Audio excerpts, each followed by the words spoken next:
মিত্রদেশ পানামার কাছ থেকে পানামা খাল দখলের হুমকি দিলেন নবনির্বাচিত মার্কিন প্রেসিডেন্ট ডোনাল্ড ট্রাম্প। তিনি হুঁশিয়ারি দিয়েছেন, খাল ব্যবহার করতে মার্কিন জাহাজের ওপর মাত্রাতিরিক্ত শুল্ক আরোপ অব্যাহত রাখলে ওয়াশিংটন খালের নিয়ন্ত্রণ পুনঃপ্রতিষ্ঠার চেষ্টা করতে পারে।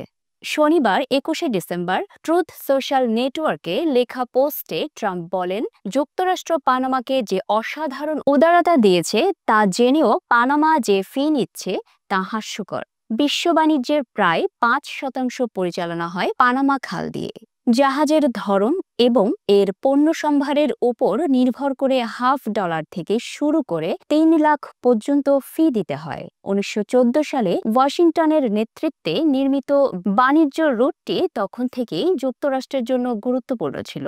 ১৯৭৭ সালে মার্কিন প্রেসিডেন্ট জিমি কার্টার স্বাক্ষরিত চুক্তি অনুযায়ী যুক্তরাষ্ট্র খালের পূর্ণ নিয়ন্ত্রণ পানামার কাছে হস্তান্তর করে। তবে জিমি কার্টারের সিদ্ধান্তকে বোকামি বলে অভিহিত করেছে ট্রাম্প। তিনি বলেন, প্রেসিডেন্ট জিমি কার্টার যখন বোকার মতো $১ বিনিময়ে এটি বিলিয়ে দিয়েছিলেন, তখন তা পরিচালনার দায়িত্বে ছিল কেবল পানামা, চীন বা অন্য কেউ ছিল না। ট্রাম্পের অভিযোগ, পানামা তার নিয়ন্ত্রণের অপব্যবহার করে যুক্তরাষ্ট্রসহ নৌবাহিনী ও কর্পোরেশনগুলো থেকে অতিরিক্ত অর্থ আদায় করছে। তিনি হুঁশিয়ারি উচ্চারণ করে বলেন, পানামা যদি এই দানের মহৎ অঙ্গভঙ্গি থেকে উদ্ভূত নৈতিক ও আইনি নীতি অনুসরণ না করে, তাহলে ওয়াশিংটন কোনো প্রশ্ন ছাড়াই পানামা খাল আমাদের কাছে ফিরিয়ে দেওয়ার দাবি জানাবে। ট্রাম্পের মতে, ওয়াশিংটন কৌশলগত এই খালের নিয়ন্ত্রণ ভুল হাতে পড়তে দেবে না। খালটির ইতিহাসে উল্লেখযোগ্য মার্কিন সামরিক সম্পৃক্ততা রয়েছে।